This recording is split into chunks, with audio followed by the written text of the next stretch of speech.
Faber Piano Adventures, Level 3B, page 31. The song is called Westminster Chimes. In this piece we're going to be playing those first inversion chords throughout the piece, the ones that we learned on page 30.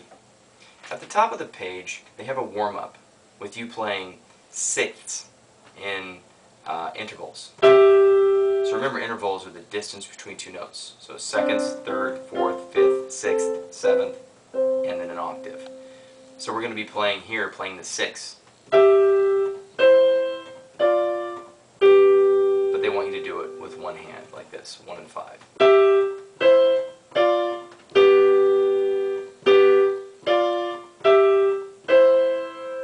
Now, the reason why they want you to try that is because in the song, when you play a first inversion, you're actually playing a sixth, the top and the bottom, and you're actually playing the fifth part of the root chord. So this is a first inversion of an E chord. They just took the bottom note and put it on top.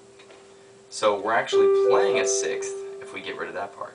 So they want you to get good at holding the sixth interval like this and moving around. You notice how my distance between my fingers doesn't change. I hold it steady. Then when I play the chords in the Westminster Chimes, play it, no problem. So you should probably try that warm-up at the top of the page. Let's take a listen to the song, and then I'll talk about the details here. So, middle C, I'm actually starting on G, B, and E. Like I said, that's an E minor chord, but we're taking the E and putting it on top here. Let's take a listen to the song.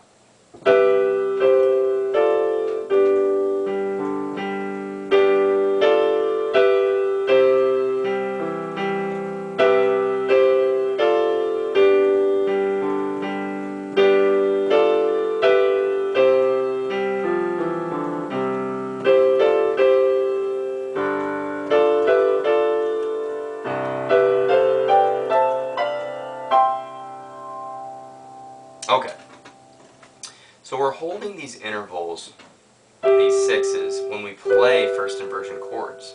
So these sixes are in the chord. They want you to hold it, and when you lift with your wrist, and then drop your chord on. Look for the bass note of the chord. It makes it easier to follow. So the bass note is a G on the first one. Now we're looking for an E. As long as these don't change, we'll hit it perfectly. Then look for an F.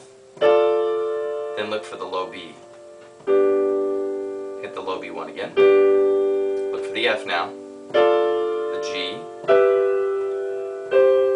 That's how I want you to practice it. Just look for the bass note instead of trying to figure out every single note in the chord. You already got all the position because all of these are first inversions. Okay? So get good at that. Remember to get your hands good separately. Alright? Now let's look at the left hand. We're just starting, here's middle C.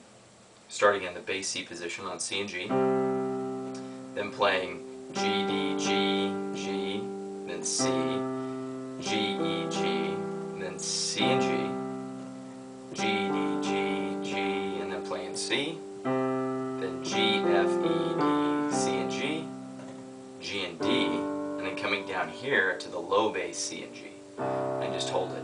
Those last ones are tied, don't play them twice. And you'll notice that above this interval in the very final two measures, this C and G has an eighth rest above it. So when we hit it, just pretend that this is an eighth note as well, and we're going to go. Most people want to hit and wait a beat or 2 beats or 3 beats before we start the right hand. Don't do that. On the measures before, we waited a beat. 1, like that, and then 1. That's what we were supposed to do there because there were quarter rests from measure 9 and 10.